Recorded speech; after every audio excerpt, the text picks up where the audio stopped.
Hola a todos, mi nombre es Indira Wandia y el día de hoy vamos a desarrollar el tema de los números índices que pertenece a lo que es la estadística. Para eso es necesario saber o entender qué es un número índice. En simples palabras podemos decir que un número índice es un indicador de estadística.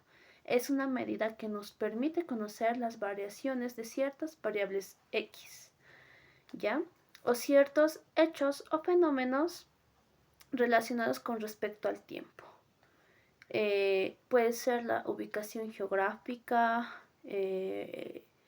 también puede estar relacionado con respecto a lo que son los ingresos o cualquier otra característica que se tenga. Eh, Estos en sí son, como habíamos dicho, ciertos hechos o fenómenos, ¿verdad? Entonces, en ese entendido, un número índice es un indicador de un conjunto de elementos que generalmente están expresados en porcentajes. El número índice en sí refleja lo que es el comportamiento de ciertas variables de un periodo actual respecto de un periodo base o de referencia, puede ser temporal o espacial. Los números índices no hablan del paso del tiempo, sino es la comparación entre dos situaciones que se tienen. No importa que un número sea anterior o posterior en el tiempo, en este tema, ¿no? Entonces, como habíamos dicho, eh, son las variaciones de ciertas variables X. Entonces podemos decir que, por ejemplo, sea X y puede tener características como ser su cantidad, pueden ser características como la cantidad, el precio o el valor. En sí se pueden tomar como las variaciones de distintas características, ¿verdad? Como habíamos dicho. Entonces, de este modo podemos deducir que la fórmula de un número índice se expresa de la siguiente manera, en donde se le llama un número índice de la magnitud X en el periodo T respecto del periodo 0 o periodo base a la razón o cociente X sub T partido por X sub 0. Bueno, acá lo estamos viendo expresado en tanto por 1.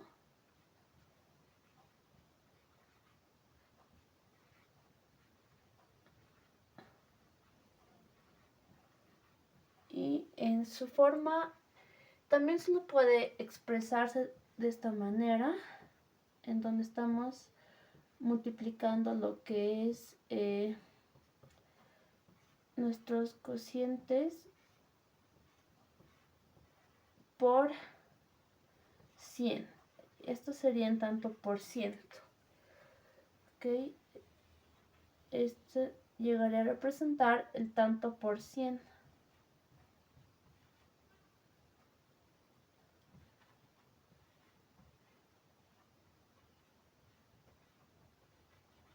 Y bueno, acá lo tenemos expresado en tanto por 1 y acá lo tenemos expresado en tanto por 100.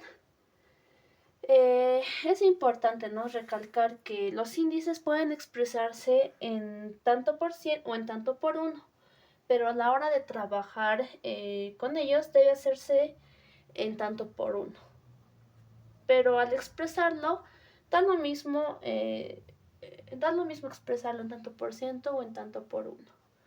En ese entendido, entonces podemos llegar a definir que esta T llegaría a representar lo que es el periodo actual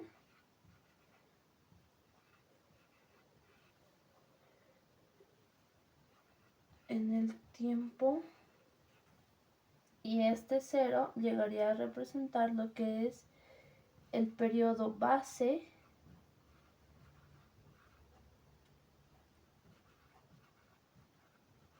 llegaría a ser lo que es el periodo base.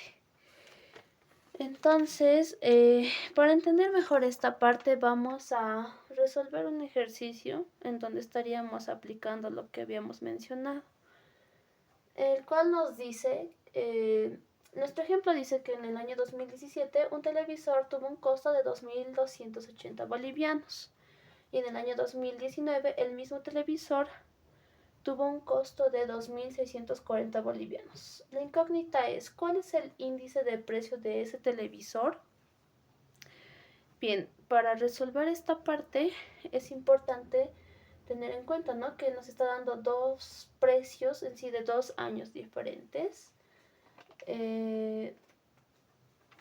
Y como habíamos mencionado, el periodo actual llegaría a ser 2.640, ¿no?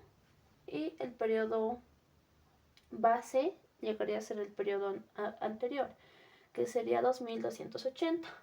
Simplemente cambiando los datos, tendríamos que el índice del periodo actual respecto al periodo base va a ser igual a 2.640, que es nuestro precio del periodo actual, y 2.280, que llegaría a representar el periodo base. Y bueno, en tanto por uno, esto nos sale un valor de 1,1578. Pero en tanto por 100 nos saldría, en tanto por 100 estaríamos teniendo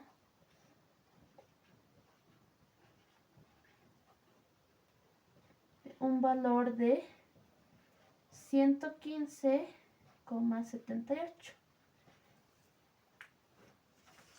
en donde en esta parte cabe recalcar, ¿no?, que un índice, con solo restarle lo que es 100 unidades, estando expresado en tanto por 100,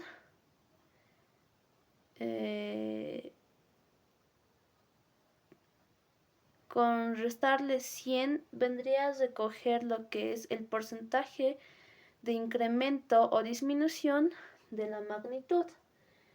Es decir, que si a nuestro resultado expresado en tanto por 100 lo restamos, por tanto, a lo que es nuestro resultado en tanto por 100, si le restamos lo que es los 100 unidades, nos va a salir el porcentaje, que va a ser 15,78, que va a ser igual a 16%. Y esto lo llegaríamos a interpretar de la siguiente manera. En sí nos quiere decir este resultado de 16% que entre el 2017 y el 2019 subió el precio en un 16%, como podemos ver, ¿verdad? Si fuera negativo nos mostraría una disminución, estaría rebajando el precio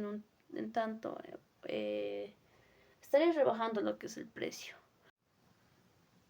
Pasando a un siguiente punto, ahora vamos a ver qué problemas existen en la construcción o a la hora de construir un número índice, ¿ya? Bueno, evidentemente, al momento de construir un número índice surgen varios problemas, de los que podemos mencionar las siguientes, que son la selección de un elemento para ser incluido en un compuesto. ¿Qué nos quiere decir esto? Que casi todos los índices se construyen para responder a una cierta pregunta en particular, y los elementos incluidos en el compuesto dependen de las preguntas en sí en cuestión que se tiene. También otro problema sería la selección de los pesos apropiados. Los pesos seleccionados deberían representar lo que es la importancia relativa de los diferentes elementos, pero desafortunadamente lo que resulte apropiado en un periodo, ¿verdad? Puede volverse inapropiado en un lapso muy corto. Y también tenemos otro problema que es la selección de un periodo base. El periodo base seleccionado debe ser un periodo normal. Preferentemente un periodo base debe ser un periodo base reciente. Normal significa que el periodo no debe estar en un pico o en una depresión de una fluctuación. Una técnica para evitar la elección de un periodo irregular consiste en promediar lo que son los valores de varios periodos consecutivos y de este modo ya no se tendría este problema, ¿verdad? También podemos mencionar otros problemas que existen, el cual sería tal vez que en ocasiones hay dificultad para hallar datos adecuados para calcular un índice. También la incomparabilidad de un índice se presenta cuando se quiere comparar un índice con otro luego de que tal vez hubo un cambio básico en lo que se ha estado midiendo. La ponderación no apropiada de factores también es otro problema, ya que puede distorsionar un índice. Al desarrollar un índice compuesto como el índice de precios al consumidor, debemos tomar en cuenta que los cambios en ciertas variables son más importantes que en otras. La distorsión de un número índice también se puede presentar cuando se selecciona una base no apropiada, como habíamos mencionado anteriormente, ¿no? Siempre debemos considerar cómo y por qué el periodo base ha sido seleccionado antes de aceptar una aseveración basada en el resultado de comparar números índices. Entonces, esos son los problemas más conocidos que podemos mencionar respecto a este punto. Bien, hasta el momento sabemos que los números índices nos sirven para medir las variaciones de una magnitud a lo largo del tiempo. Entonces, en este caso, acá tenemos lo que es la clasificación de los números índices. Podemos tener números índices simples, que son los que se refieren únicamente a una magnitud, o números índices compuestos, que son aquellos que implican el uso más de una magnitud a la vez. Dentro de los números índices compuestos tenemos números índices compuestos sin ponderar y ponderados. Los que son sin ponderar son aquellos que van a otorgar a todas las medidas que integran esa magnitud la misma importancia. Tenemos la media simple, la media agregativa simple. Y dentro de la media simple podemos obtener una media aritmética, geométrica o armónica. Entonces, más que todo nosotros nos vamos a sentar en los números índices compuestos ponderados. Como decíamos, nos vamos a centrar un poquito primeramente en números índices compuestos ponderados. Y vamos a ver cómo se calcula el índice de las Peires, el índice de Paschen y el índice de Fisher.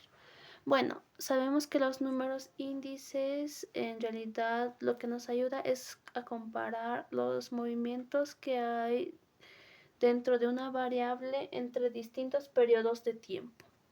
En el caso de los números índices compuestos, nos vamos a fijar en variables que son n-dimensionales, es decir, que son magnitudes complejas que se refieren a más de una característica a la vez.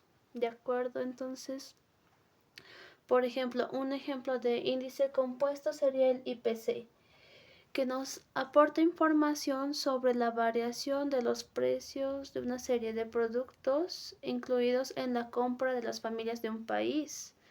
Podría ser, y cuando damos a todos estos productos la misma importancia, a todos estos componentes que componen la magnitud compuesta o compleja, el mismo peso, hablamos de números índices compuestos sin ponderar.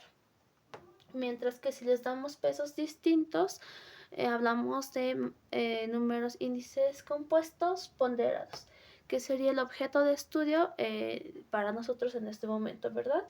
Como ya tenemos noción de lo que son los números índices, vamos a ver ahora, vamos a hacer más énfasis en lo que son los números índices ponderados, en donde están el número índice de Las Peires, el índice de Paschen y el índice de Fisher.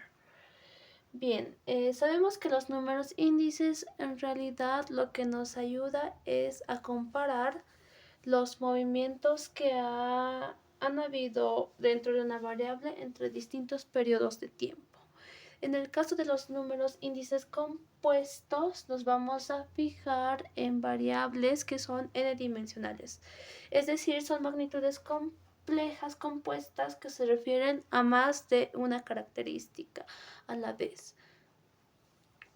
Por ejemplo, un ejemplo de número índice compuesto sería el IPC, que nos aporta información sobre la variación de los precios de una serie de productos incluidos en la lista de la compra de las familias de un país, podría ser.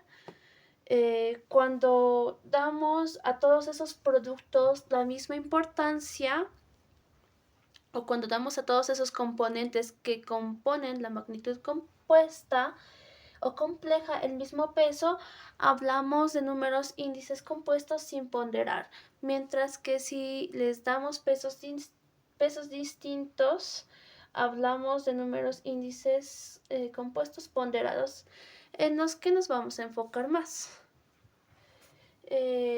Como decíamos, los números índices compuestos ponderados van a tener en cuenta la importancia relativa de cada una de las magnitudes simples que compone esa magnitud compuesta o compleja.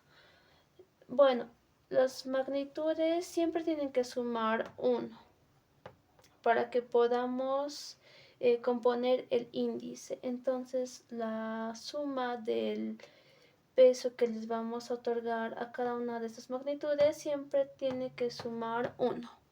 Tenemos que tener en cuenta que estos pesos pueden también variar a lo largo del tiempo.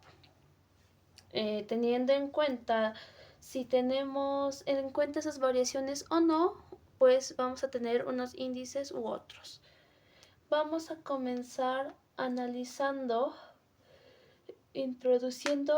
vamos a comenzar analizando el índice de Las Peires, el cual es un índice compuesto o complejo ponderado que no tiene en cuenta que los pesos puedan variar a lo largo del tiempo. Es decir, considera los pesos en el instante base, en el periodo base. Entonces, si tenemos una magnitud compleja X formada por K magnitudes simples, X y el índice de Las Peires se define como la media ponderada de los índices simples de esas magnitudes. Y esta sería la fórmula. Tenemos que ir multiplicando cada una de las ponderaciones que, como sabemos, se toman en el instante base por el índice para ese periodo y para esa magnitud. En ese entendido, en la mayoría de los casos, el obtener estas ponderaciones va a depender de la cantidad de producto que estamos utilizando. Entonces, es habitual hacer este tipo de comparaciones. Entonces, en este caso, los pesos se podrían obtener como estamos viendo acá.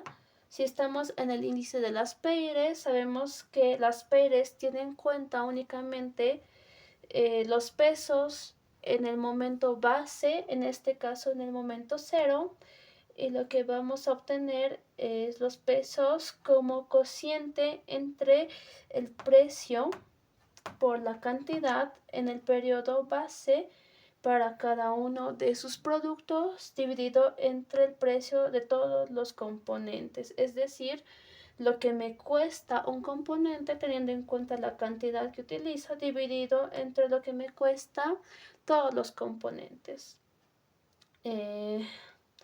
Entonces, si incluimos esta ponderación en la fórmula de Las Peires, es decir, si sustituimos esta parte de acá, como habíamos dicho, acá en este W y sub 0, pues lo que tenemos es esta suma que está multiplicando a esas ponderaciones por el índice, y el índice es, como siempre, el creciente dividido entre el precio en cero.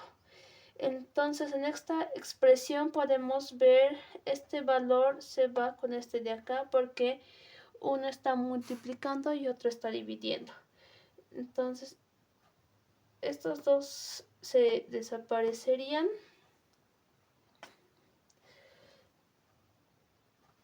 Este con este. Por lo que me quedaría el índice de las paires como el cociente entre la suma de los precios para cada uno de los componentes en el momento t multiplicado por las cantidades de cada componente en el momento 0.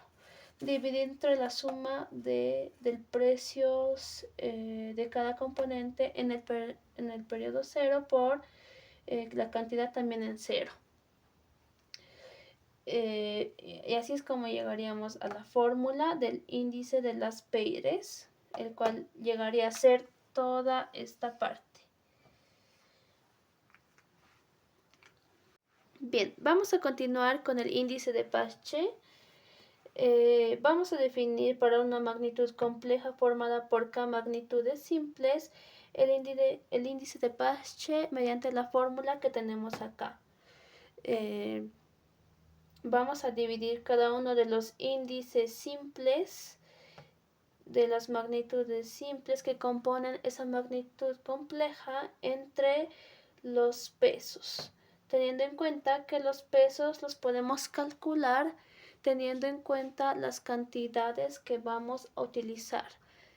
La principal diferencia entre el índice de las paires y el índice de Paschen es que el índice de Paschen va a tener en cuenta lo que es la evolución de esos pesos a lo largo del tiempo.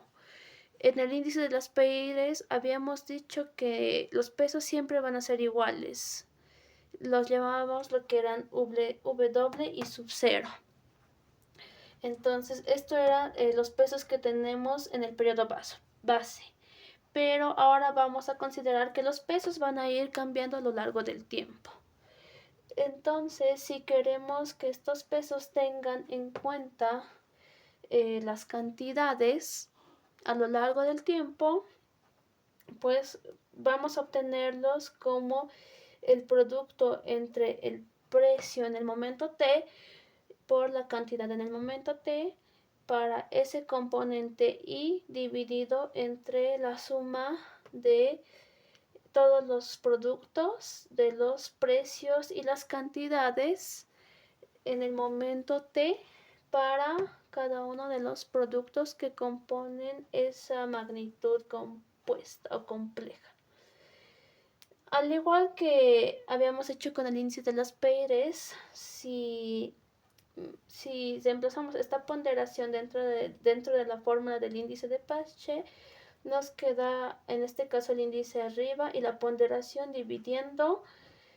El índice siempre es el precio en IT dividido entre el precio en I0. Y la ponderación es lo que habíamos dicho hace un momento, ¿verdad? Entonces este tipo de divisiones se resuelve medios con medios y extremos con extremos. Los extremos van al numerador y los medios van al denominador. Entonces, como acá podemos ver, de este modo estaríamos deduciendo lo que es la fórmula del índice de Paschen, que llegaría a ser esta parte.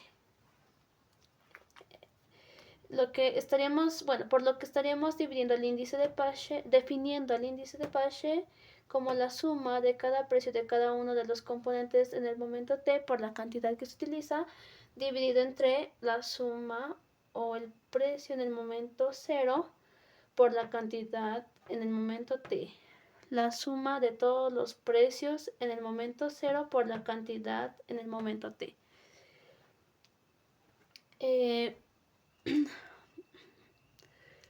Hay que tener en cuenta que viene de acá en sí, que viene de incluir las ponderaciones en la fórmula, ¿no? Entonces, de este modo estaríamos llegando a la fórmula del índice de Paschen. Finalmente vamos a hablar del índice de Fisher. El índice de Fisher es un índice que se calcula a partir de los índices de las Peires y Paschen. Se calcula simplemente multiplicando lo que es el índice de las Peires por el índice de Paschen y haciendo la raíz cuadrada de este producto. Es decir, que para obtenerlo tenemos que haber obtenido lo que es el índice de las Peires y el índice de Paschen. Y con ello estaríamos llegando al final de este tema, en donde habíamos tocado los puntos de números índices compuestos y simples.